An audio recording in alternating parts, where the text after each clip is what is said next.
beginning our trip down to PhreakNic in Nashville. My buddy Brian is doing the driving for this evening.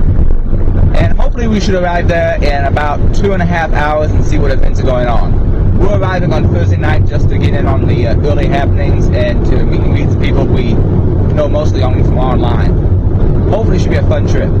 Well, I've made it down to PhreakNic, kind of a miniature DEF CON with a southern draw. Yeah. And I'm in the room with Low-Tech, also known as Morgellon, and Swordtail, who's going to teach us some stuff about video editing this weekend. But we're currently here on a Thursday night. Not everybody's going to be here until tomorrow morning, and some people aren't going to be late stragglers coming in later on Friday, but I'm going to try to cover the events as they happen, see what kind of cool things people show up. Low-Tech, go ahead and show me what stuff you got going on. We got a little bit of stuff we've been working on here. We got a little bit of a capacitor dump charge circuit going on here. It's 2 capacitors and a transistor, and as the current's going through, it's making the lights blink back and forth as the different capacitors charge. Now we got a couple I like blinky stuff. Oh, we all do. But I got a couple probes hooked up here to my oscilloscope, and I'm trying to tune my oscilloscope to show us the actual what's going on, the electricity as it's pulsing in through. So when I get it tuned and calibrated right, we'll be able to watch all that. Now, I'm not going to be recording the presentation since someone else is going to be doing that, though I plan on posting some of them later on, like the one I give. But what your presentation is on circuit bending and some Not circuit bending, it's the Arduino microcontroller environment. So me and Droops are doing it together. I'm going to be talking about the hardware, the actual electronic side as far as putting together your little buzzer or your blinky lights, and Droops is going to be talking about writing the code to make your light blink. So we're going to try to mesh the hardware and the software together in one talk. So. Cool beans. Well, Magellan, on over to the Swordtail. Hello. You can begin a presentation on the Live's open source video editor, correct? That's right. And assuming this is the rig you're going to be using for the presentation? Yes, sir. Right now, all I've been doing is kind of setting up the real-time effects within Lives, trying to pick which effects that I'm going to use for the presentation. Basically, the talk that I'm giving is kind of just going to be more of an introduction, get your feet wet, and also to try and recruit a lot of the development people that we need as far as plugin development and more real-time effects and effects developers. Now, about how big is the Live's developer team as of right now? As of right now, it is really 3 people. It is Gabriel Finch, who is the main programmer, maintainer, Marco Dela Cruz, who is responsible for a big hunk of the real-time effects, along with several of the add-in scripts, and then myself, which most of my part is bug testing, stress testing, and anything else that they need me to do. Now, how do you rate using Lives versus some other video editors as far as ease of use, like iMovie or Adobe Premiere, or I hate to admit it, I usually end up using Microsoft Movie Maker just from ease of use, just accept any videos I throw in it. How does this compare? Well, it's hard to compare like Windows Movie Maker with ease of use because that program is designed so much for ease of use on the user end. But it is more powerful. Adobe Premiere, especially Premiere Pro, can be extremely complicated for some users. Oh, hell yes. I'm not familiar with the Mac side of video editing. I've never used any of their software. But as far as comparing it to, say, Premiere or Premiere Pro or even Vegas, I find it as a much more user-friendly environment to work in. Cool beans. Look forward to your presentation. Thank you very much. A beautiful shot of the Tower of Mordor over there. And Informaticon.org's fearless leader, which you cannot see in the dark, Drew. There is no Informaticon.org. It's Nomicon.info. Now, why is that? Why the change? Because I didn't own the domain. Wait, it expired? Yeah. And someone else bought it? I don't know. Answer good enough. I like how they got rid of the Bell South logo and actually put an I there. That's nice. So I saw like the greatest thing. Okay, man. What do we got going on here? I'm Mojo Jojo, and I'm soldering clothespins to servos so that we can set them up holding the targets and control it using the servos and all that other stuff. So. Are you using this along with the Arduino microcontrollers? Yes. And what exactly are we going to be shooting? I believe they're going to be shooting at cans. Are you asking the weapon, or are you asking the target? Well, weapon more than anything, because I'm assuming I know the target at this point. The target's the cans and bottles. I'm not sure what the setup is on that end. I'm an unwitting volunteer. That's always good to do in a closed room. Yeah, I mean, as long as they in the 45, Right, you know. plastic BBs. I think having the glass windows behind Yeah, it up on the right 9th floor is not going to be a behind it, great really. idea. Well, like I said, they hung a drape, so that should definitely stop it. Oh yeah, especially the wild. Fabric is known for its ability to stop projectiles. Thank you very much, man. Droops and Low Tech, what exactly is the master plan here on this whole clothespin and shooting gallery thing? We are going to use Arduinos to control a small shooting gallery. So I'm using Arduinos to control a large shooting gallery for me to go outside and shoot shit by my house. Cool beans. And so these things are going to basically bring targets up and down? Yes. Based on stuff. Maybe like motion. Kind of like that thing at Disney World where you can shoot stuff in the Wild West and have it like move around. Sure. That would be Droops humoring me. Wow! What's in the mystery bottle? Not much. As you can see, we have here the patron gods of hackerdom, Cthulhu, some fat guy, and Yoda.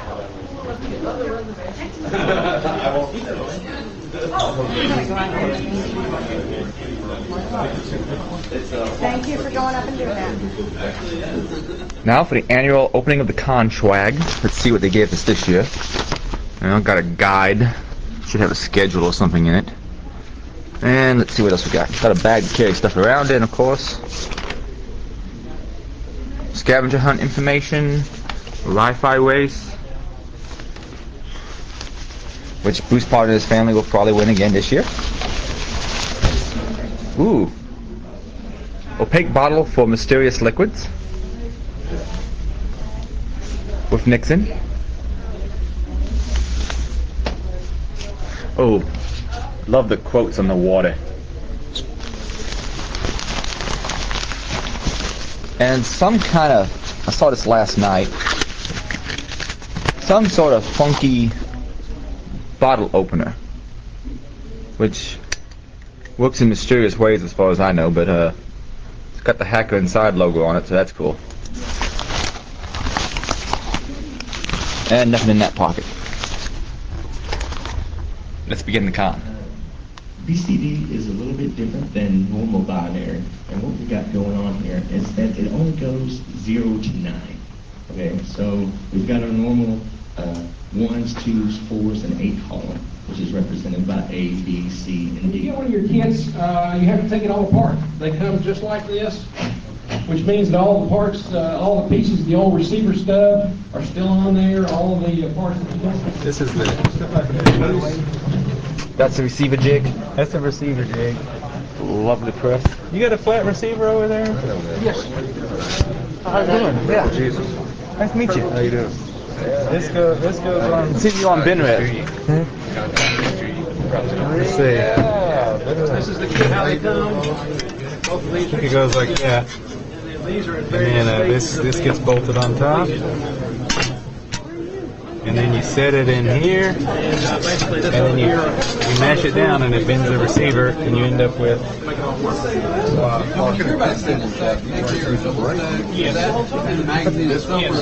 Here's the finished product, huh? That's right. Is that Cosmoline on it? Great without the jig, couldn't you? Yeah, I mean, I don't know how to do it without the jig, but there are people that do it. Is that essentially Cosmoline on it? Yeah, it's a little bucket of grease somewhere, just to kind of help it when it starts bending around the metal there. Cool. That's fine by me. My drops have all been docked long. My drops have all been docked. My docks have all been dropped long ago. Adrian Crenshaw. Exactly. put one together, make it look nice. It's all so beautiful.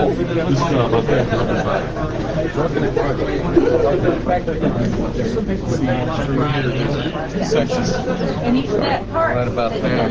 You can't call it something else and sell it as something else. As you go along, you'll probably find that you'll I'm here at the Nauticon booth. migrating away from the schematics except for at top level. And either Tiger or Froggy who wants to give a quick spiel on why people should come to Nauticon. Big blocks down. Well, That way you Nauticon can is going look to be at the it, so sixth you year can of see how it celebrating works. creative A bunch of applications of text like technology this, it's just- and sharing with the rest of the community, the hacker community.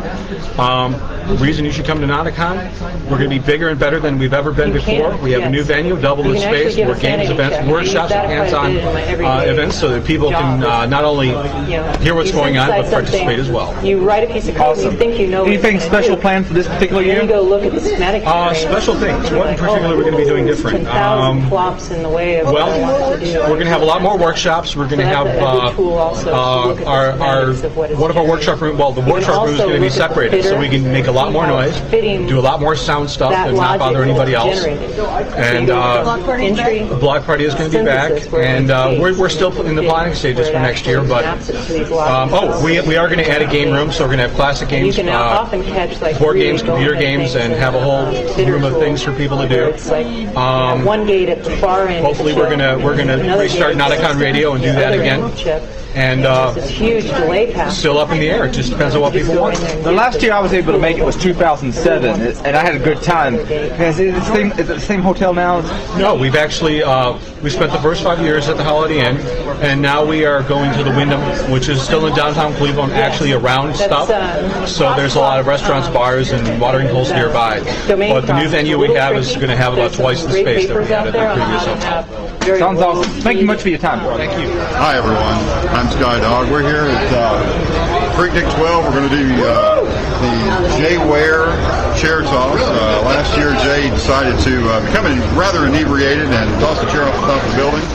And to keep him from trying to do that again this year, we thought we'd make an official event where we'll take one of these two metal chairs here, and we're going to give everyone a chance to hoof it as far as they can and see if they can beat Jay Ware.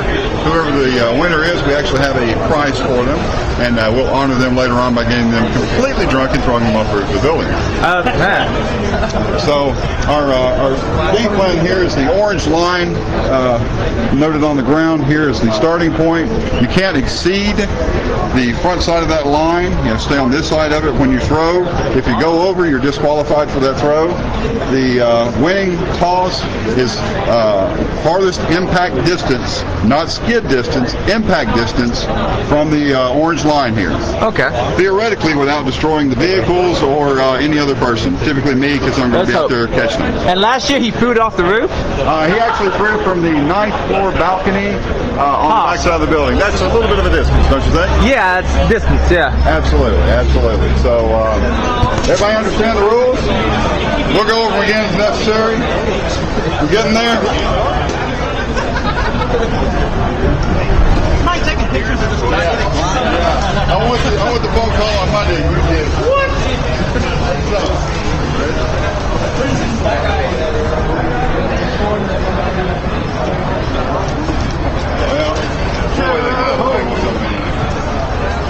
They don't want to kill the civilians. It's this. We have to kick your ass and throw a TV off. So it's a sanction now.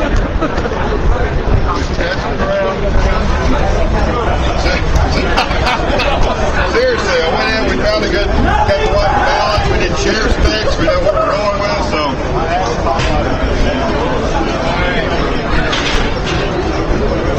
Okay. Hey, you got a headwind, man. You got a headwind. We're going to let that one quick off and see how bad no, it's just in the way. That's my Bronco on the end. See if he can hit it. Go for it.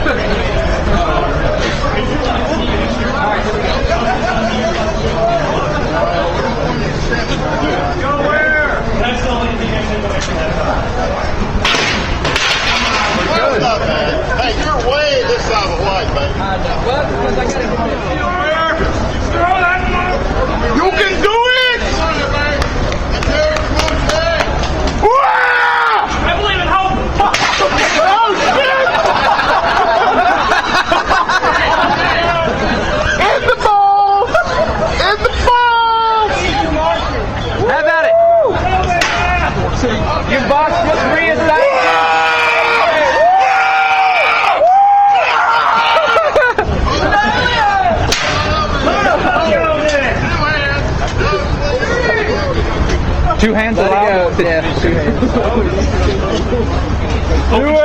Open tension. Sorry. Loading up. Underwhelming. All right. There's Iron Geek. Iron Geek at PhreakNic.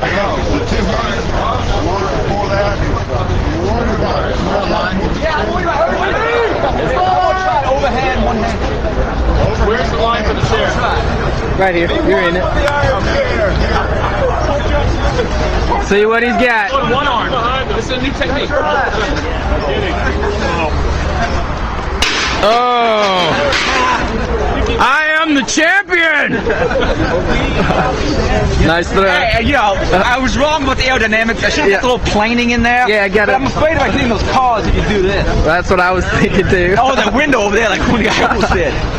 That's where it's smart. We got root wars going over here. Whole bunch of boxes to hack. I'm not sure of all the details, but I'm going to be interviewing Not Larry here shortly to find out some more details. Alright, you're participating in Root Wars this year, right? Yes, I am. What do we got going on here, man? Well, the first part is to just, this is TCP dump. The first part is just to basically scan the network and try to figure out what's going on. So this is the cartography part? Yeah, okay. The cartography part. And right now, because it's a switch network, all I'm getting is broadcast traffic. I'm sort of figuring out all the different subnets from there, and then I'll scan them from there. For the sake of this particular contest, are you allowed to poison the network, or does that only come later on, something less passive? He says you can't DOS anybody, but you can probably ARP poison. So you probably need to figure out what's going to be there. Unless you set your ARP stuff statically, and then people can't poison you. Have you heard of a tool called Network Miner? Network Miner? Yeah, unfortunately it's a Windows-only tool, but you've heard of POF, right? For passive OS fingerprinting? Yes, P0F. Essentially, Network Miner combines POF, it's a toy for DHCP fingerprinting, and the EtherCAT fingerprints all into one package. And it sits there and passively looks at the network and figures out what machines are running what. Yeah, that's pretty good. It's some pretty cool stuff. I hope they're doing that in a video later. What's the name of that? POF is the name of the Linux tool that you can get, but for Windows, it's Network Miner. Yeah, unfortunately, it's a Windows-only thing as far as I know. I don't think there's support to Linux. I'll have to try that. What EEPC you got here? Which model? I'm not sure. Actually, I'm borrowing this from a friend. Oh, I've been looking at getting one, but I've been debating what I want. 4G. EPC, triple E, 4G. He's got a... like a stick on the back of it. He's got a 16 gig cool memory stick in here, and then this is backtrack off the thumb drive. And he also has a bigger battery. If you're going to get it, get the bigger battery. What kind of battery life do you think he gets off that? This one's like 2 to 3, and the huge-ass battery that you can get is like 6 to 8 hours. Kick ass. Thank you. Good to see you, man. Good to see you. I'm also thinking about trying to do some of my videos, putting some background music to them.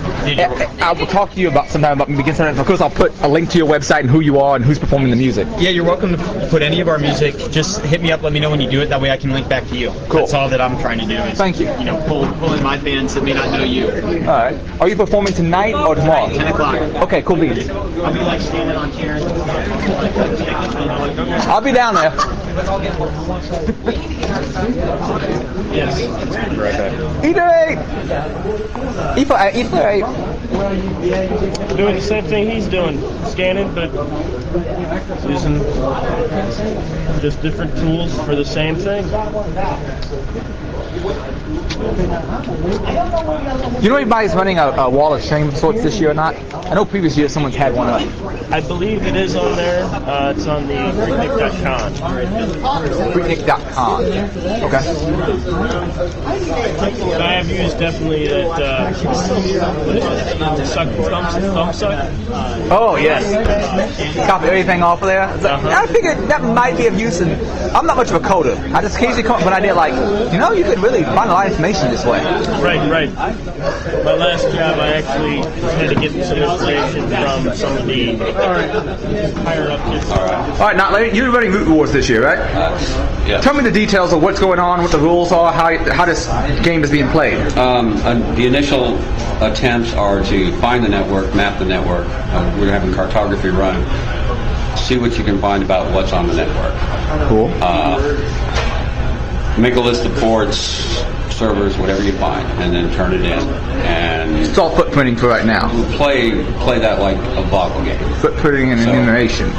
More than one person has the same data, then we forget it, why we don't count it. And if somebody has something unique that we can verify, they probably get some points towards the King of the Hill. There's going to be pen testing. We've got pen testing CDs from GIs and some people that are familiar with it that are going to work with folks. And they're basically going to teach people how to do this stuff, give them a mindset of breaking into systems or how to do it. And then the King of the Hill will be tomorrow evening, and basically that'll be try to footprint the boxes, try to put something on the boxes. Gain root and keep it. Yeah. Cool. And it's going okay. People are involved. There's a lot of people sitting around working on it, and they're sharing, they're teaching each other how to do stuff. They're asking me questions, but I don't know anything about technology stuff. Awesome. I'd like to attend it, but unfortunately I'm downstairs doing large portions of it, listening to the talks on presenting one. That's pretty much all there is to it. Well, thank you for We're just your trying to get people involved there and get it going. Thank you for your time, now, Larry. Various, I got 4 different scripts. I have clear, I have kill, pwn, move text. The pwn is actually going to CD into my root directory and start my script, which is called discover. The discover script will be on my website later for you guys to see. The RM text, my script's going to generate 3 different text files. If you are doing various different pen testings, you don't want to type in rm space star.txt. So I just make a shortcut to it. That. It's going to remove all the text files that I had already generated.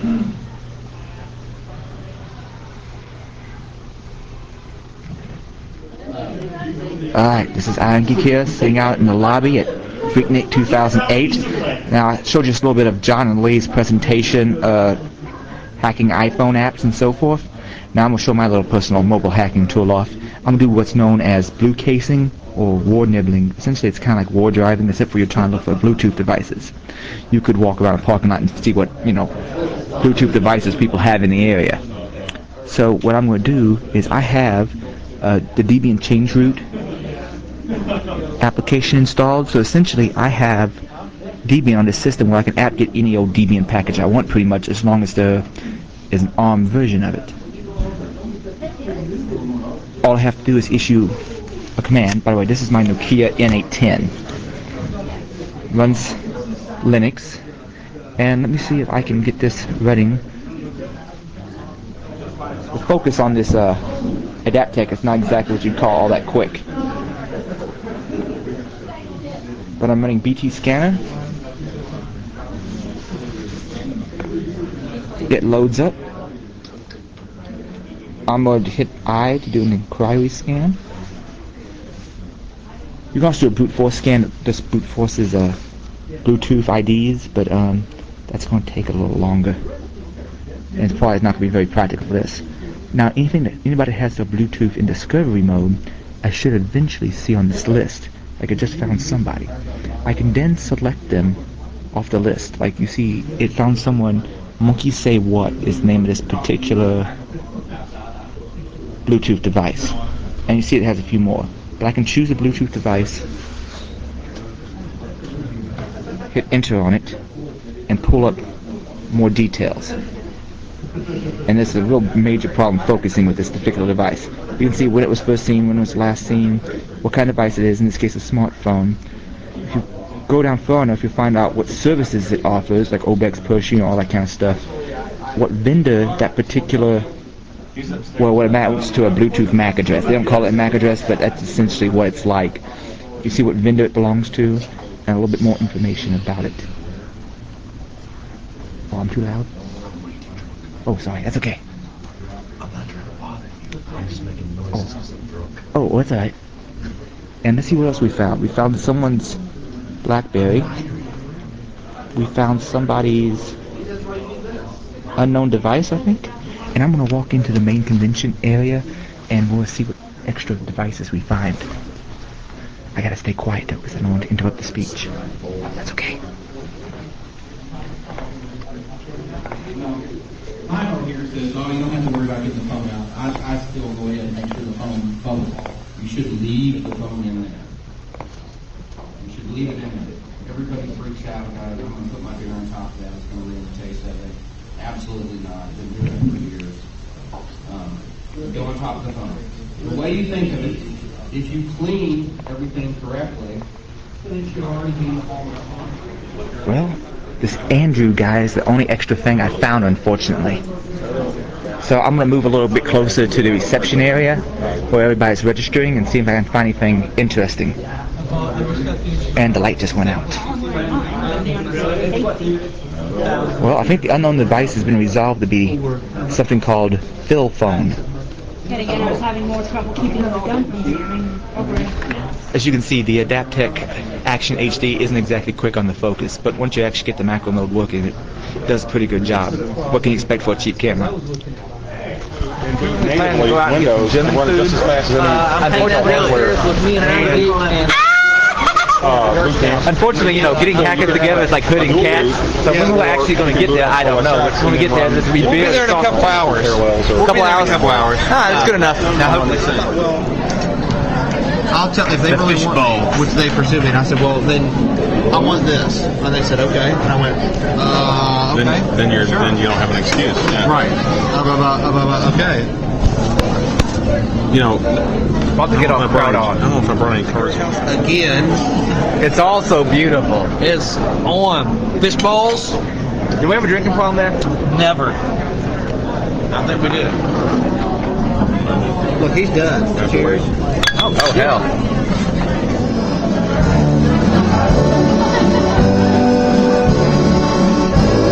That's cool.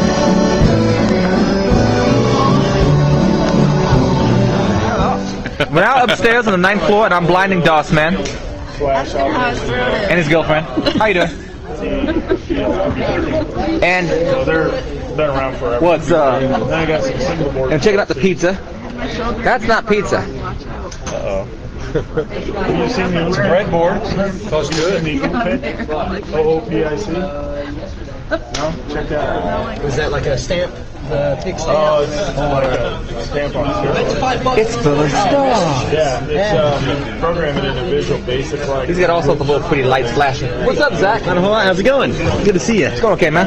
Good. Hello. You have anything to say for the Iron Geek audience? That's about it. Okay, back up to the 9th floor to check out what's going on with Root Wars. What's your handle? My name is Ryan. Right.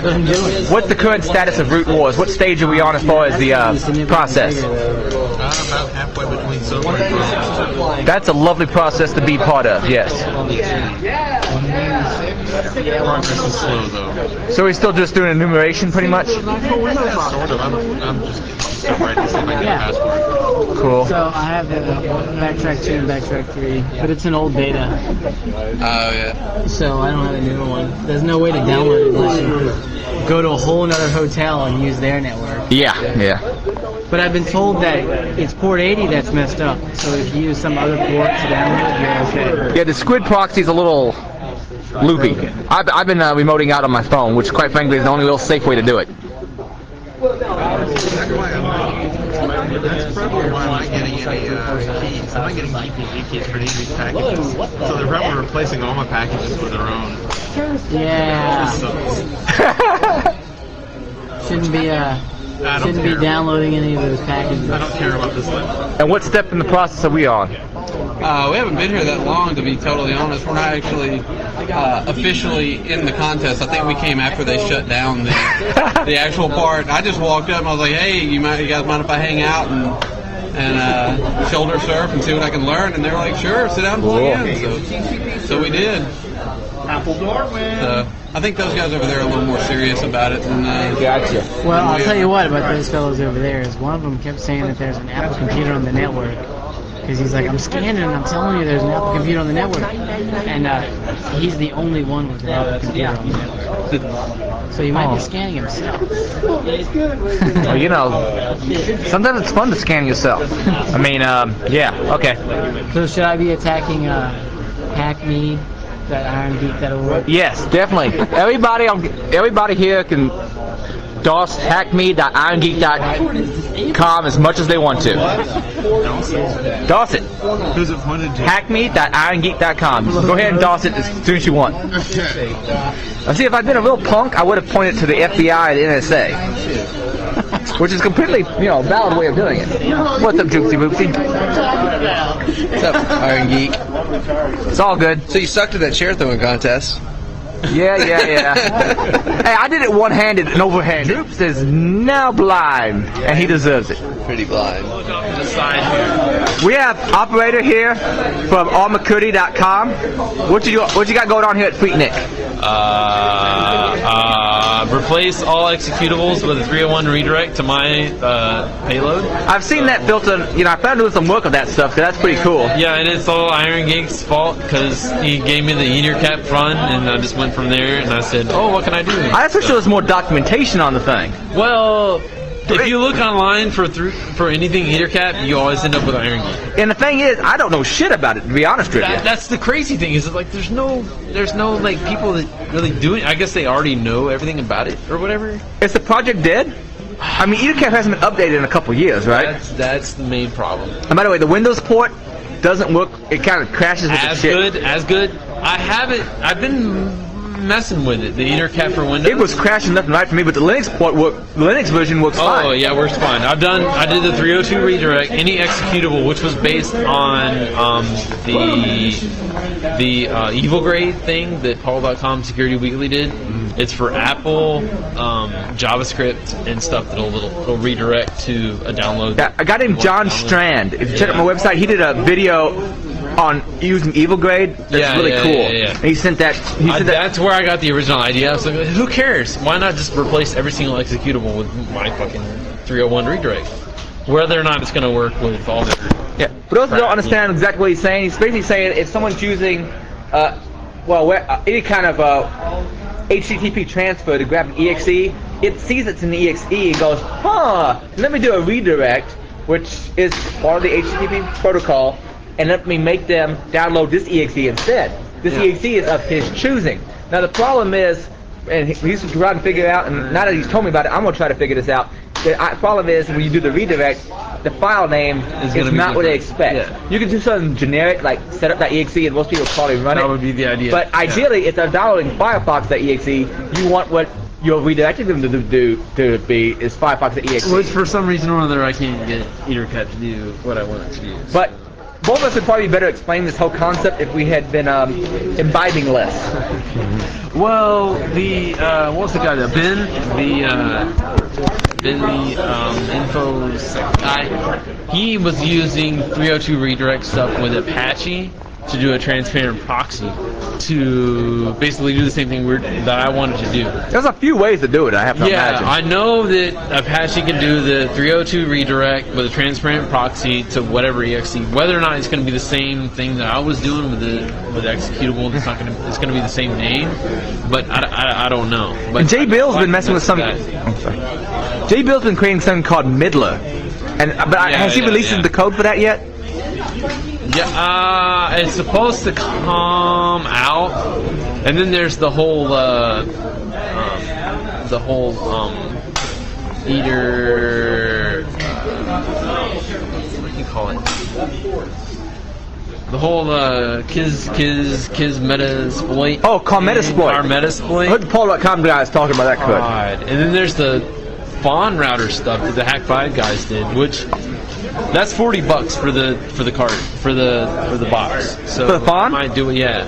Oh, Code Still gave me one a few cons ago. He just flat out gave me one. By the way, thank you, Code Still, for doing that. As long as you get it before it plugs in the internet or whatever, you can do all this crazy shit. I think even afterwards, it just requires you to do some extra work to make it work. Yeah. Because I've bricked it before, and what you have to do is like hook it up to your own machine, and during the boot phase, hit the right reset button. It's convoluted. You can still do it. But there's ways of doing it. My understanding. You don't have to get like a first gen or whatever. Jessica, that's what it is. Okay. Oh, and Darren's going to be here this year apparently. Yeah, unfortunately, I've stalked his girlfriend inadvertently for many years. Yeah. So. Which one is his girlfriend? The snub scene with the. I didn't know it was his girlfriend at the time. Should I cut this part out of the video? Yeah, cut this. What's your handle, man? Omegix. Alright, what we got working on here? Well, this is a USB authenticated door unlock servo mechanism. I'm gonna swing around here. Go ahead. And what it's doing is it's waiting for a USB device to be plugged in. And when it does, the computer will read the iSerial number off of the chip, not actually any of the media on the disk. You don't even have to mount the media. You can just plug in a USB device. It could probably even be like a mouse. And then it would read the iSerial information off the chip. And if it's in the database, it will send an ASCII character in plain text to the FreeGuino board.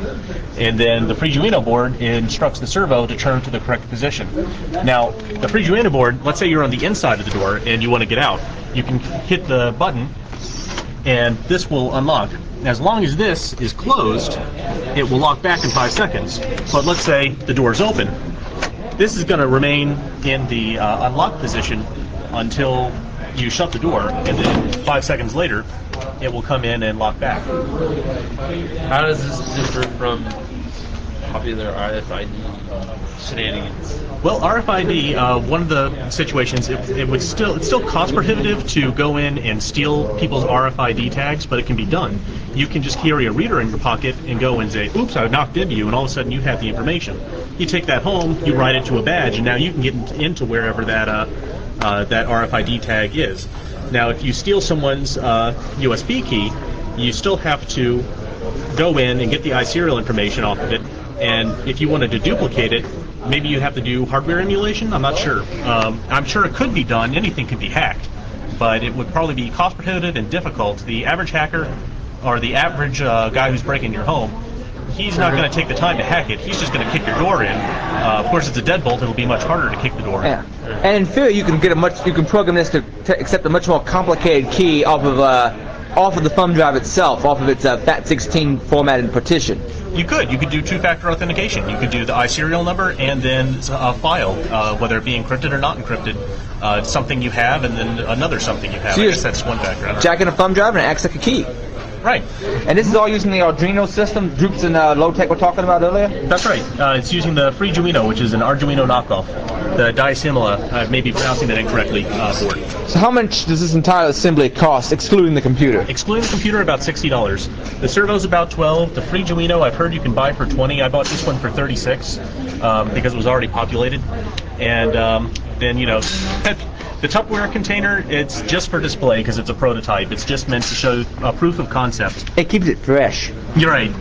You know the door's ready to unlock when you hear the fresh components. Right. So this you can get these cheap just about anywhere. I think I paid $7. That is a magnetic sensor, right? Right. It's a magnetic read switch. Awesome. Thank you for your time. Oh, sure. More breadboard fun. Apparently a little bit of hacking e-paper, I'm thinking. A little religious propaganda from Brother Bob. Animal cookies, can't go wrong with that. Some Byte magazine. Yippee! And the geek staple of chess. Okie dokie.